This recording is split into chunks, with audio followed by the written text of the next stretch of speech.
जय श्री हरि विष्णु। आप सभी का हमारे चैनल में स्वागत है। आज निर्जला एकादशी के पावन अवसर पर मैं आपको बताऊंगी कि इस दिन कौन कौन सी सामग्री दी जाती है। तो चलिए आइए शुरू करते हैं कि निर्जला एकादशी के दिन कौन कौन से वस्तु का दान हम कर सकते हैं और दान करते समय क्या बोलना चाहिए। निर्जला एकादशी पर श्रद्धा और सामर्थ्य के अनुसार किया गया दान भगवान विष्णु को समर्पित माना जाता है। मान्यता है कि इस दिन दया, सेवा और दान का विशेष महत्व होता है। सबसे आवश्यक बात यह है कि दान अहंकार से नहीं बल्कि श्रद्धा से और विनम्रता से किया जाए। जो भी आपके पास सामर्थ्य के अनुसार सामान हो जाए, जो व्यवस्था हो जाए, उसको आप प्रेम पूर्वक बहुत ही श्रद्धा भाव से आप दान करें। दान दिखावे के लिए नहीं किया जाता है। जो भी करें श्रद्धा और भाव से आप लोग दान करें। तो देखिए, दान सामग्री और उसके महत्व के बारे में हम बातें करते हैं कि हमें क्या दान करना है और इस दान का क्या महत्व है। तो चलिए बताते हैं आपको। देखिए, पहले नंबर पे आता है जल से बड़ा भरा हुआ घड़ा या मटका।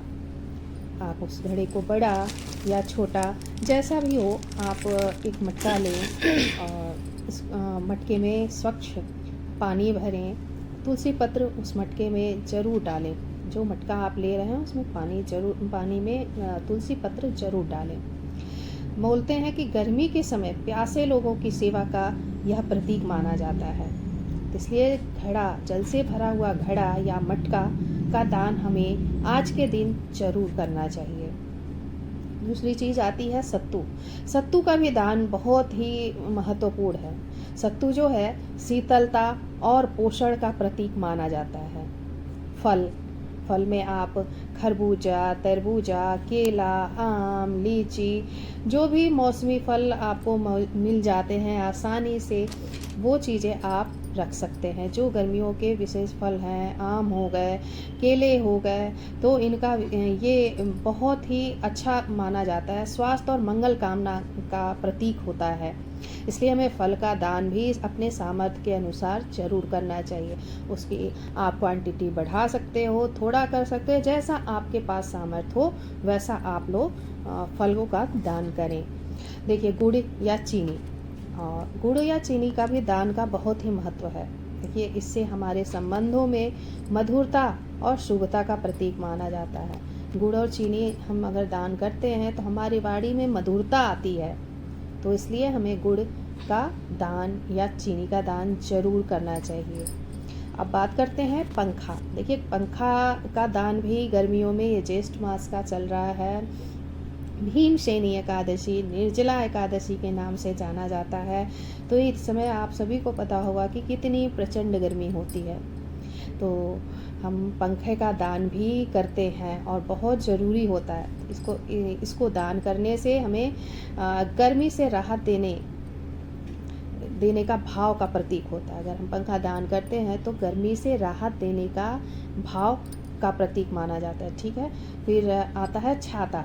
देखिए, छाता सुरक्षा और संरक्षण का प्रतीक माना जाता है। हम अगर छाता दान करते हैं तो यह सुरक्षा का प्रतीक होता है। इसलिए आप लोग छाता जरूर दान करें।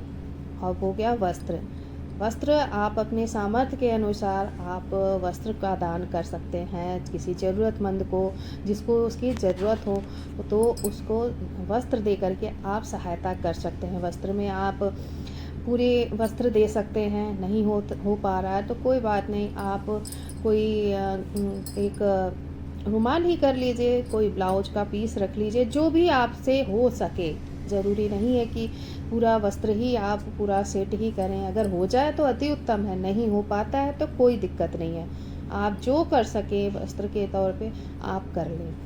फिर दक्षिणा में आप श्रद्धा और सम्मान के साथ दक्षिणा जरूर रखें। कुछ मुद्रा के रूप में आप चाहे वो 21, 51, 101, 200, मतलब जो भी आपके बजट के अनुसार हो, सामर्थ्य में हो, वो आप एक दक्षिणा जरूर निकालें। अब बात आती है कि दान करते समय हमें क्या बोलना चाहिए। तो देखिए, दान करते समय अलग अलग जगहों पे अलग अलग परंपरा है। तो बोलने का तो आपको सबसे सहज तरीका मैं ये बताती हूँ कि कैसे बोलना है। हाँ, तो देखिए, सरल तरीका सबसे अच्छा है। देखिए, ओम विष्णुवे नमः, ओम विष्णुवे नमः। फिर आप अपना नाम लीजिएगा। मैं उसके बाद आप अपना नाम लीजिएगा, अपने गोत्र का नाम लीजिएगा। फिर बोलिएगा, निर्जला एकादशी के पावन अवसर पर श्री हरि विष्णु की कृपा प्राप्ति के लिए श्रद्धा पूर्वक यह दान अर्पित करता हूँ, चाहे करती हूँ। श्री हरि इस दान को स्वीकार करें और सभी का कल्याण करें। ओम नमो भगवते वासुदेवाय। ऐसे बोल करके, सहज तरीका, सिंपल वर्ड में बोल करके आप दान को कर सकते हैं। संकल्प पूरा होने के बाद हम श्रद्धा पूर्वक भगवान श्री हरि विष्णु का स्मरण करते हुए यह दान अर्पित करते हैं। मान्यता है कि निर्जला एकादशी के दिन किया गया दान केवल वस्तुओं का दान नहीं होता है, बल्कि सेवा, करुणा और परोपकार की भावना का भी प्रतीक होता है। इस दिन हमें अपनी सामर्थ्य के अनुसार जरूरतमंद लोगों की सहायता अवश्य करनी चाहिए। दान कभी दिखावे के लिए नहीं, बल्कि निस्वार्थ भाव और श्रद्धा से करना चाहिए। भगवान भाव के भूखे हैं, इसलिए छोटी सी वस्तु भी यदि सच्चे मन से अर्पित की जाए तो उसका बहुत ही महत्व होता है। आज हम भगवान श्री हरि विष्णु से प्रार्थना करते हैं कि हमारे द्वारा दिया गया यह दान स्वीकार करें, हमारे परिवार पर अपनी कृपा बनाए रखें, सभी को उत्तम स्वास्थ्य, सुख, शांति और समृद्धि प्रदान करें तथा धर्म और सत्कर्म के मार्ग पर चलने की प्रेरणा दें। आप सभी को निर्जला एकादशी की हार्दिक शुभकामनाएं।